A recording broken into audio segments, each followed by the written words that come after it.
కావచ్చు, మహిళలు కావచ్చు, విద్యార్థులు కావచ్చు, నిరుద్యోగ యువకులు కావచ్చు, ఉద్యమకారులు కావచ్చు, అమరవీరుల కుటుంబాలు కావచ్చు, తెలంగాణలో ప్రతి ఒక్కరిని తడుతూ ప్రతి గుండెకు చేరుతూ ఈరోజు ప్రజా పరిపాలనను అందిస్తూ ఈ సమావేశాన్ని ఏర్పాటు చేసుకున్నాం. మిత్రులారా, ఈ 18 నెలల్లో ప్రభుత్వం ఏర్పడి నాడు ఎంతకాలం ఉంటుంది ఇది? 3 నాళ్ళ ముచ్చటనే అన్నవాళ్ళు ఉన్నారు. 3 నాళ్ళు అయిన తర్వాత ఈ ప్రభుత్వం ఉంటుంది కానీ సంక్షేమ పథకాలు అమలు చెయ్యలేరు అన్నారు.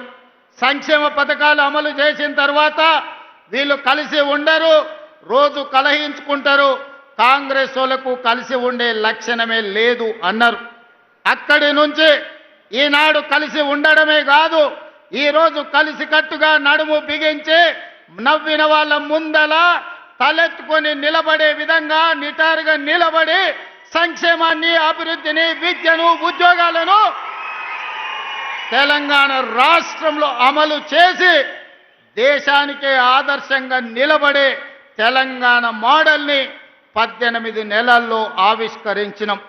అందుకే ఈనాడు కన్యాకుమారి నుంచి కశ్మీర్ వరకు 150 రోజులు 4000 కిలోమీటర్లు మండు టెండల్లో, మంచు కొండల్లో నడుస్తూ ప్రజలని కలుస్తూ ఆనాడు రాహుల్ గాంధీ గారు ఒక మాట ఇచ్చిండ్రు.